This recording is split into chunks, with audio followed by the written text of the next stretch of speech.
আকাশ ছেয়ে গিয়েছে ঘন কালো মেঘে, সারাদিনই হিলসে গুড়ি বৃষ্টি। বর্ষার তো এমনই রূপ, তাই না? গগনে গরজে মেঘ ঘন বরষা, তীরে একা বসে আছি নাহি ভরসা। কি বর্ষাকালে ভরসা করতে পারছেন কি আপনার পায়ের জুতোটিকে?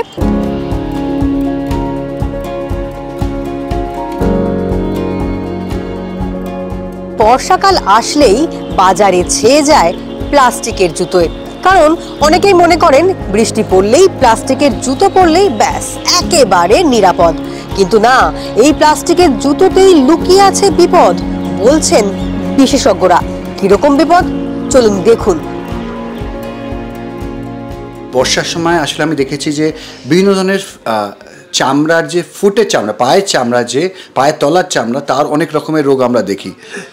এর অনেকটা পার্টি কিন্তু ফুটওয়্যার মানে জুতো কন্ট্রিবিউট করে। এবার দু ধরনের জুতোতেই প্রবলেম আছে। রাবার বা প্লাস্টিকের জুতোতে দেখা যায় যে বিভিন্ন ধরনের এক্সিমার চান্সেস বেড়ে যায়। এখন আমরা রয়েছি কলকাতার চিতপুর বাজারে, যেখানে ঢালাও বিক্রি হচ্ছে রাবার প্লাস্টিকের জুতো। বর্ষার জন্য এই জুতোগুলোর চাহিদাও বিপুল। বর্ষার জন্য বিক্রি হচ্ছে ম্যাডাম, এটা রবারের জুতো, ওয়াটারপ্রুফ জুতো বিক্রি হচ্ছে, ওর জন্য কম দামে চলছে মালটা। বর্ষায় এরকম সব জুতো অনেক চলছে, ডিজাইন সব এরকম সব ডিজাইনটা খুব অনেক সেল হচ্ছে। নর্মালি এখন তো প্লাস্টিকের বা ফোমের জুতোই ইউজ করে বেশি লোক।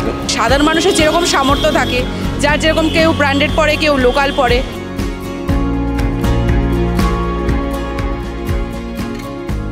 এই কম দামি প্লাস্টিক বা রবারের জুতোতে দীর্ঘদিন পরে থাকলে, মানে এই বর্ষাটা তো কম না, আমাদের অনেক কয়েকটা মাস টানা যদি হয়, তাতে হয় কি ঠিকগুলো অনেক সময় এই কন্ট্যাক্টে জুতোর যে স্ট্র্যাপগুলো থাকে সেইগুলো চামড়ার সঙ্গে লেগে একটা কন্ট্যাক্ট ডার্মাটাইটিস হওয়ার চান্স থাকে। এবং সেটা হলে অনেক সময় দেখা যায় মানুষ যদি ইমিডিয়েটলি তার অ্যাকশান না নেয়, তাহলে সেইখানে সেই স্কিনটার ওপর আস্তে আস্তে একটা ইরোশন হয়ে একটা ঘা, মানে যেটা আমরা বলি আলসার হয়ে যেতে পারে। এবং এই আলসার যদি কিছু ইমিডিয়েটলি টেকেন কেয়ার না করা হয়, ক্রনিক্যালি অনেক দিন ধরে থেকে যায়, তাহলে কিন্তু এই আলসারগুলো বেশি বয়সের ক্ষেত্রে, লোকের ক্ষেত্রে অনেক সময় ক্রনিক আলসার বলে। এই ক্রনিক আলসার কিন্তু সবসময় রিস্কি।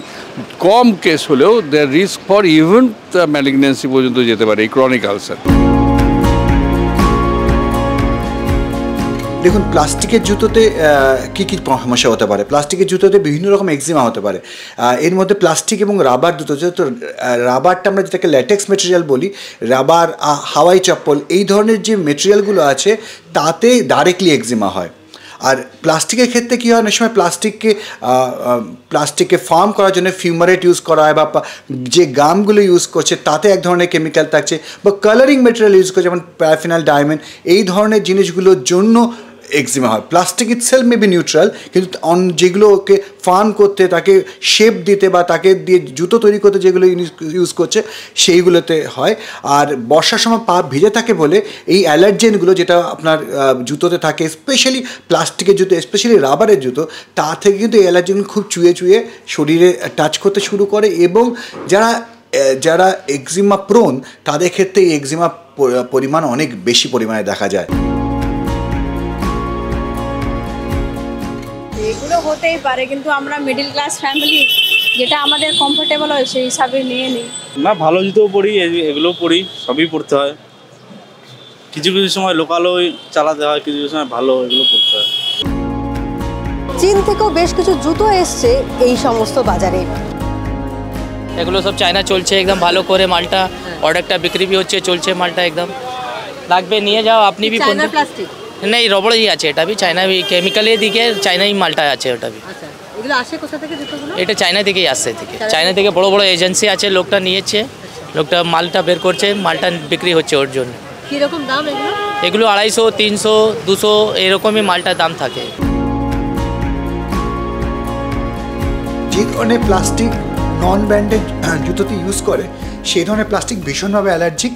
তো স্পেশালি প্লাস্টিকের জুতো যদি আপনি কিনছেন, তখন তো ব্র্যান্ডেড কেনাটা খুব ইম্পর্টেন্ট, আদারওয়াইজ অ্যালার্জির চান্স খুব বেড়ে যায়।